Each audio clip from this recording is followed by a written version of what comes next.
Ren est-il amoureux de Leila? C'est une question que je me pose et loin de moi l'idée de romantiser une relation entre un homme et une femme. Ce qui me fait dire ça, c'est cette scène dans le volume 20. Ren est au plus bas, il s'enferme dans la salle de bain. Leila veut ouvrir et il lui dit « Va-t'en, sinon je vais me jeter sur toi ». Et là, elle lui dit « Si ça peut te permettre de t'évader, vas-y, fais-le ». Il a l'air surpris et dans la page suivante, il va repenser aux mots de Hachi qui lui avait dit un peu plus tôt « Quoi qu'il arrive, tu n'aimeras jamais personne plus que Nana, hein ». Et là, il reprend des substances, comme s'il voulait fuir la réalité. C'est là que je me suis dit que ce serait pas étonnant que Ren ressente une forme de douceur vis-à-vis de Leila, mais une douceur dont il a besoin et qu'il n'a pas avec Nana. Parce qu'avec Nana, ils sont toujours dans cette dualité. Déjà, la première fois qu'ils se sont vus, il a dit « Mais Nana, enfin, j'avais l'impression que t'allais me avec ton regard ». Ensuite, il y a eu Nana qui à chaque fois voyait Ren comme quelqu'un qu'il fallait rattraper. Et les deux ont une telle passion dévorante que c'est comme si par moments il fallait qu'ils prennent un peu le pas sur l'autre, alors qu'en même temps ils peuvent être aussi très complices. C'est ça qui est assez fou dans leur relation. Mais Leila et Ren vivent la même chose. Les deux ont dû être séparés de leur amour pour réaliser leur rêve. Les deux se retrouvent à Tokyo. Les deux se retrouvent enfermés dans le groupe Trapnest. Les deux sont les plus connus du groupe, les plus appréciés, les plus surveillés. Les deux ont une sensibilité, une fragilité et une douceur qui ne pouvaient que les rapprocher. Et je pense qu'il y a aussi un côté artistique. Leila, à chaque fois, on dit voilà, elle a une voix qui guérit les maux, qui adoucit les peines. Ren ne peut que tomber d'une manière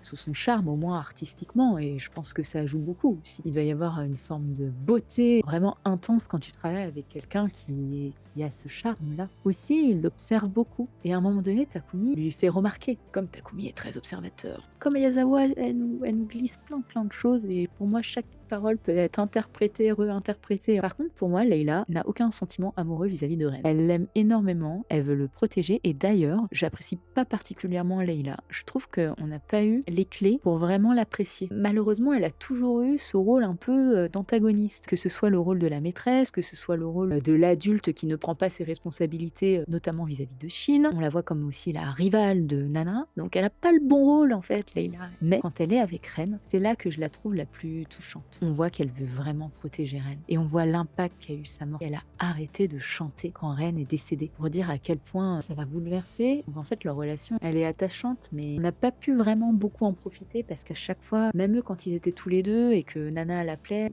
cachait Leila. Normalement, ça devrait être plutôt positif, quoi. En plus, ils vivent tous dans de la création, dans le côté artistique, dans le domaine musical. Ils auraient plein de choses tous à s'apporter. Je me demande, parce que Ren, il fait quand même beaucoup de choses pour Leila. Ça aurait pu être frère et sœur, mais avec ce qu'il a dit, voilà. Qu'est-ce que vous en pensez, vous?